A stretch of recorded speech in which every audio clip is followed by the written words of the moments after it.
जय हिंद मित्रों, मैं ललित तस्लीम अपने चैनल सावधान भारत में आपका स्वागत करता हूं। मित्रों, जीने की स्वतंत्रता, अभिव्यक्ति की स्वतंत्रता, शादी विवाह करने की स्वतंत्रता, रहने खाने और पीने की स्वतंत्रता विश्व में सबसे बड़े मूलभूत अधिकारों में आती हैं। लेकिन बाइबल के अंदर इन स्वतंत्रताओं का कोई भी स्थान नहीं है। बाइबल को बारीकी से पढ़ने के बाद यदि हम मनन करते हैं और इस पर अन्वेषण करते हैं तो हमें बहुत से ऐसे वचन मिलते हैं जिनमें इन स्वतंत्रताओं का खुल्लम खुल्ला उल्लंघन किया गया है।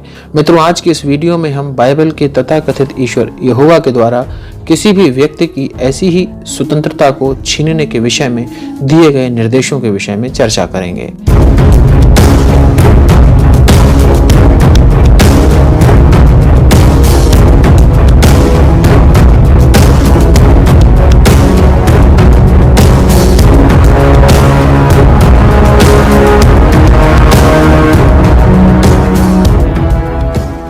यदि किसी व्यक्ति का भाई मर जाता है तो बाइबल के तथाकथित ईश्वर यहोवा ने उस व्यक्ति को अपनी विधवा भाभी से विवाह करने का आदेश दिया है।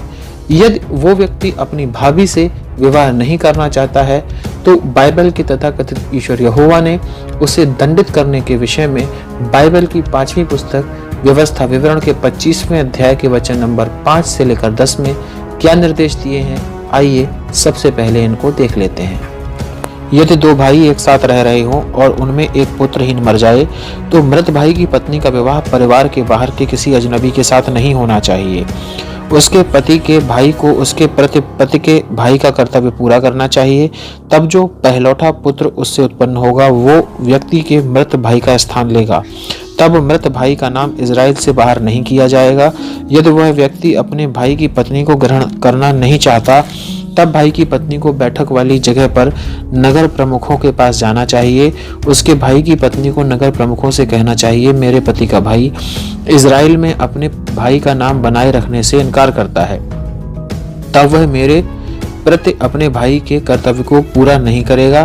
तब नगर प्रमुखों को उस व्यक्ति को बुलाना और उससे बात करनी चाहिए। यदि वह व्यक्ति हठी है और कहता है मैं उसे नहीं ग्रहण करना चाहता, तब उसके भाई की पत्नी नगर प्रमुखों के सामने उसके पास आए। वह उसके पैर से उसके जूते निकाल ले और उसके मुंह पर थूके और कहना चाहिए, यह उस व्यक्ति के साथ किया जाता है जो अपने भाई का परिवार नहीं बसाएगा। तब उस भाई का परिवार इजराइल में उस व्यक्ति का परिवार कहा जाएगा जिसने अपने जूते उतार दिए। तो मित्रों, बाइबल के इन वचनों में आपने देखा कि बाइबल का तथाकथित ईश्वर यहोवा किस तरह से एक व्यक्ति को जबरदस्ती अपनी विधवा भाभी के साथ विवाह करने का आदेश दे रहा है। यदि वो व्यक्ति अपनी विधवा भाभी के साथ विवाह नहीं करना चाहता है तो वो उस स्त्री के द्वारा, उस विधवा स्त्री के द्वारा उसे जूते से मरवाकर उसके मुंह पर थुकवा कर उसे अपमानित करवा रहा है। बाइबल के ये वचन प्रत्यक्ष रूप से किसी व्यक्ति की स्वतंत्रता पर हमला है। बाइबल के ये वचन किसी भी व्यक्ति की इस स्वतंत्रता का हनन करते हैं कि वो किसके साथ रहना चाहता है, किसको अपना साथी बनाना चाहता है। बाइबल के इन वचनों को पढ़कर प्रथम दृष्टया ये नहीं लगता है कि बाइबल के ये वचन किसी भी ईश्वर के द्वारा कहे गए वचन हो सकते हैं, क्योंकि कोई भी ईश्वर कभी भी किसी व्यक्ति की व्यक्तिगत स्वतंत्रता का हनन करने का आदेश कभी नहीं देगा। तो मेरा अपने ईसाई भाई बहनों से ये निवेदन है कि वे कृपया इस वीडियो में मेरे द्वारा उठाए गए प्रश्नों का समुचित जवाब देने का कष्ट करें। तो मित्रों, मिलते हैं अगले वीडियो में बाइबल की अगली चर्चा के साथ। तब तक के लिए जय हिंद।